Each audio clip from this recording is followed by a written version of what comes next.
What's going on, guys? So today I'm going to be making a tutorial on how to get better at comboing backflips. So I'll run through two methods and I'll describe what you need to do and what tricks you should do it for, and yeah, the benefits of each. So yeah, let's get into it. Okay, so first of all, both these methods are fairly advanced, so I'd say you should be able to do at least double backs, and you want to be able to do double back times 2, etc.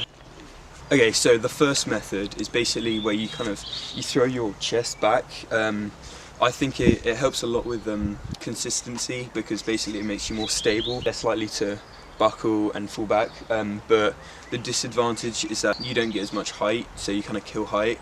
And also it makes your tuck quite wide generally, so you have to pull it in, and that takes like a lot of energy, and also it can slow down your rotation, like if you're doing a big trick, because basically like the looser your tuck is, the kind of more the more rotation you have to do, and like the more air resistance. So the tighter you pull it in, the less kind of energy you'll need to make over the flip. It's better for kind of if you want to like whip a trip back out of something. So for example, you're trying like I don't know, like a dub Cody to trip back.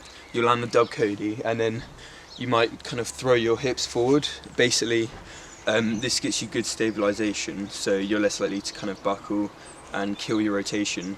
However, it does kind of minimize your potential, so like you probably won't be able to land it unless you're on a really good trampoline or something, because basically as you throw your hips forward and your chest back, you're kind of angling yourself downwards. Basically just less efficient for like high up tricks, and if you want to gain height.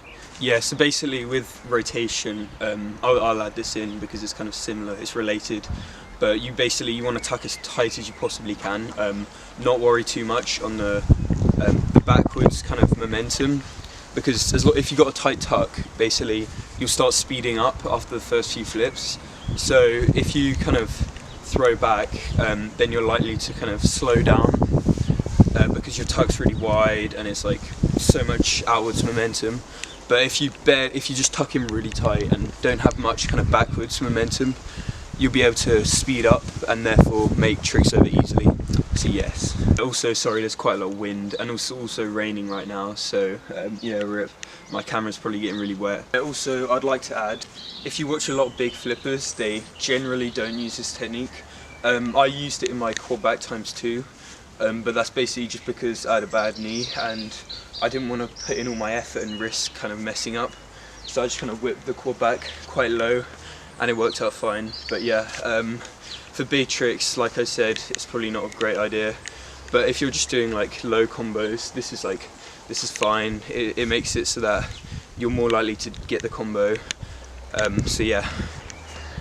Okay, so I had to move inside because it's raining a lot, and it's quite windy, so the audio is kind of messed up.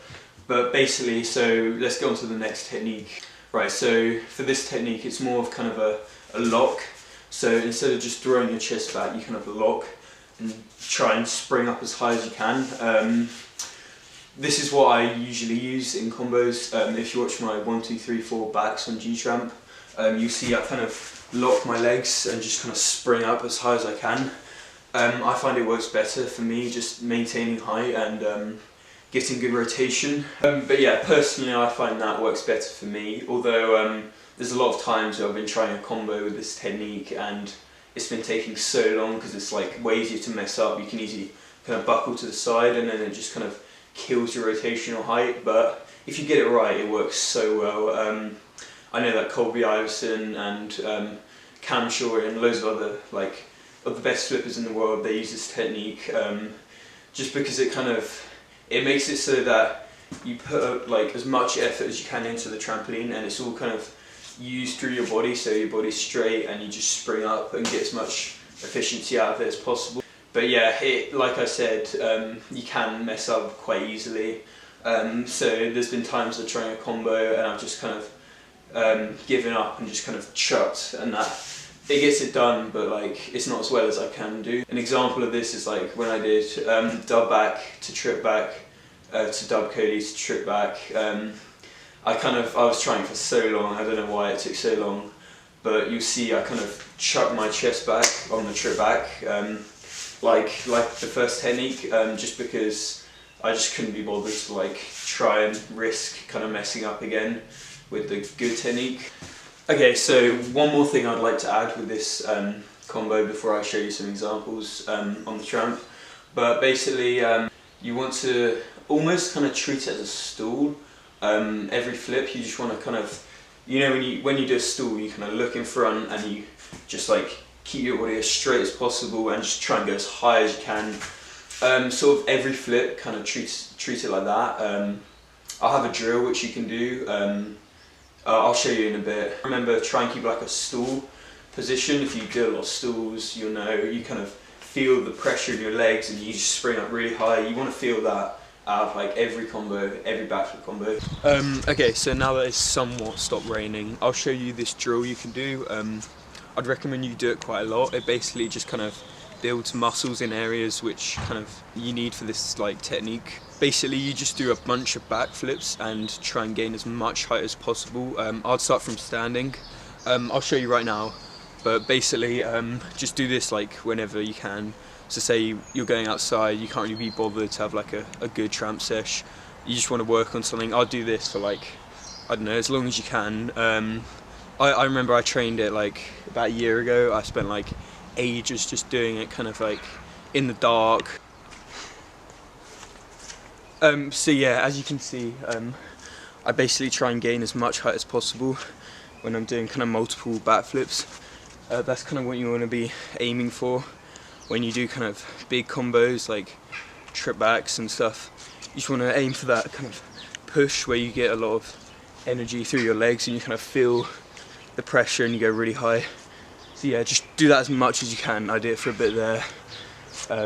Do it for, yeah, just do it as much as you can basically. So one more thing I'd like to add.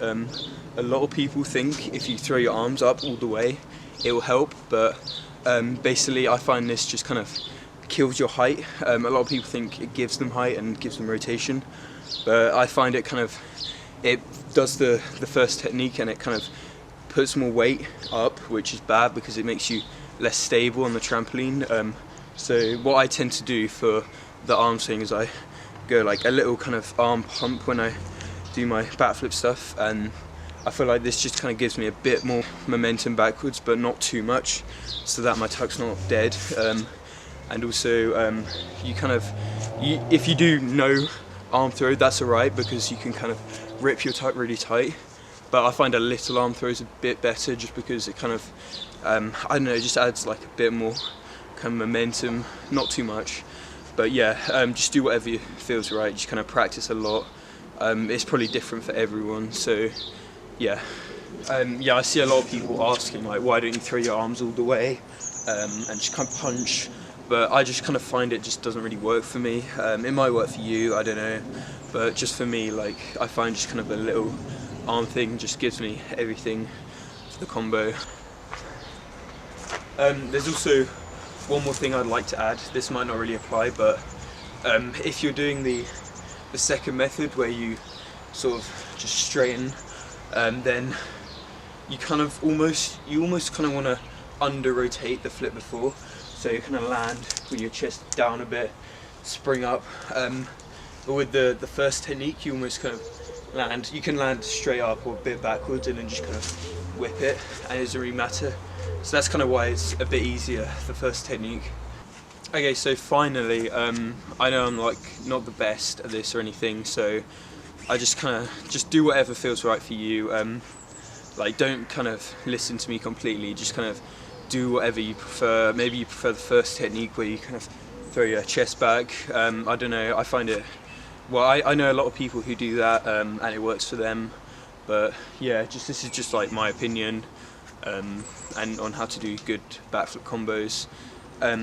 So yeah, subscribe to Radial Flipz, comment if you want more tutorials, we got a few planned, just comment for anything, merch, we'll have it all. So yeah, also if you want to like message me something about this tutorial, just like message me on Instagram, tommy.flips, and yeah, of course I'll respond. Also Radial Flipz, again, Instagram, yep, you know what to do. So yeah, thanks for watching.